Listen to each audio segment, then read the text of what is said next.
Iraq থেকে ইসরায়েলের drone হামলার খবর পাওয়া গেছে। প্রেস টিভির প্রতিবেদনে বলা হয়েছে, ইরাকের ইসলামী রেজিস্ট্যান্স দাবি করেছে তারা ইসরায়েলের হাইফা বন্দরে ড্রোন হামলা করেছে। সংগঠনটির পক্ষ থেকে জানানো হয়েছে, গাজায় গণহত্যা বন্ধ না হওয়া পর্যন্ত ইসরায়েলি দখলদারিত্বের বিরুদ্ধে অভিযান চালিয়ে যাবে ইরাকি প্রতিরোধ। এই হামলাটি কামিকাজে ড্রোনের স্কোয়াড্রন দিয়ে চালানো হয়।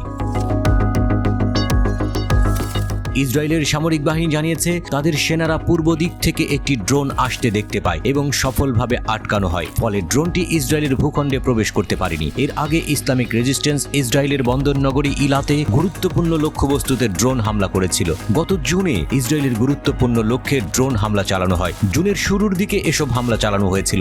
সে সময় সংগঠনটি জানায় যে তারা দখলদার ইসরায়েলের গুরুত্বপূর্ণ স্থাপনাগুলোকে লক্ষ্যবস্তু করবে এবং ধ্বংস করে দেবে। ইরাকের প্রতিরোধ যোদ্ধারা গাজায় ইসরায়েলি গণহত্যার জন্য ওয়াশিংটনের সমর্থনের প্রতিশোধ হিসেবে ইরাক এবং প্রতিবেশী সিরিয়ার আমেরিকান সামরিক ঘাঁটিতেও আক্রমণ করছে।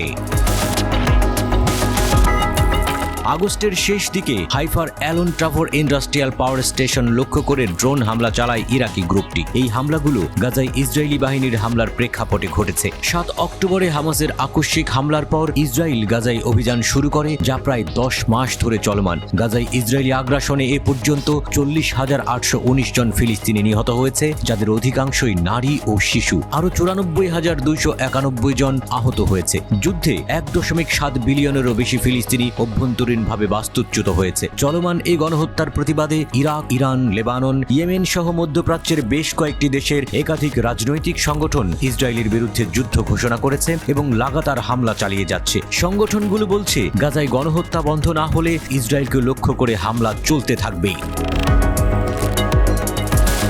ইরাকের ইসলামী প্রতিরোধ যোদ্ধাদের জোট পপুলার মোবিলাইজেশন ইউনিট PMU ঘোষণা করেছে, ইসরায়েল যদি লেবাননে আগ্রাসন চালায় তাহলে তারা তেল আবিবের বিরুদ্ধে যুদ্ধ করার জন্য প্রস্তুত রয়েছে। ইরাকের ইসলামী প্রতিরোধ যোদ্ধারা বলছে, মার্কিন বাহিনী যদি ইরাকের আকাশসীমা ব্যবহার করে ইরানের উপর হামলা চালায় তাহলে ইরাকি যোদ্ধাদের জবাবের কোনো সীমারেখা থাকবে না। গত মাসে PMU এক বিবৃতিতে বলে, ইরাকি প্রতিরোধ সমন্বয় কমিটি কোনো বিধিনিষেধের মধ্যে আবদ্ধ নয়। যদি মার্কিন দখলদার বাহিনী আবারও ইরাকে আমাদের সন্তানদের টার্গেট করে বা ইসলামী প্রজাতন্ত্র ইরানের বিরুদ্ধে হামলা চালানোর জন্য ইরাকি আকাশসীমা ব্যবহার করে, তাহলে আমাদের প্রতিক্রিয়ার কোনো সীমারেখা থাকবে না।